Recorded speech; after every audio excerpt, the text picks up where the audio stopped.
आप जो ये कह रहे हो इंग्लैंड में सरकार ने परमिशन दे दी फिल्म को चलाने के लिए, मैं आपको बताना चाह रहा हूं कि इंग्लैंड तो मैं जा नहीं सकता, मेरा पासपोर्ट जब्त है।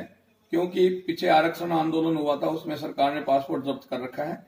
वरना तो मैंने कहा था जिस भी सिनेमा हॉल में ये फिल्म चलाने की कोशिश की जाएगी वहां चलेगी नहीं, वो सिनेमा हॉल चलेगा। पर मैं इंग्लैंड अभी जो हमारे भाई है वहां हिंदू भाई और राजपूत भाई है उनसे संपर्क कर रहा हूं, वहां भी मैं विरोध प्रकट करवाऊंगा और हम अंतर्राष्ट्रीय कोर्ट में जाएंगे और इस भंसाली भांड को दिखा देंगे कि आईएसआई और दाऊद के पैसे लगा करके तू हमें हिंदुस्तानियों को ठग रहा है। हमारी माता का अपमान हम नहीं सहेंगे। सती माता हमारी माता थी और उसके लिए हम कहीं भी जाएंगे। इंग्लैंड क्या है, इंग्लैंड भी जाएंगे और इंग्लैंड में भी इसको बैन कराने के लिए हम अंतर्राष्ट्रीय कोर्ट भी जाएंगे और वहां सिनेमा हॉल मालिकों को भी चेतावनी दिलवाएंगे। आज मैं अभी संपर्क कर रहा हूं इंग्लैंड और आज या कल में ही वहां भी विरोध शुरू करवा दूंगा।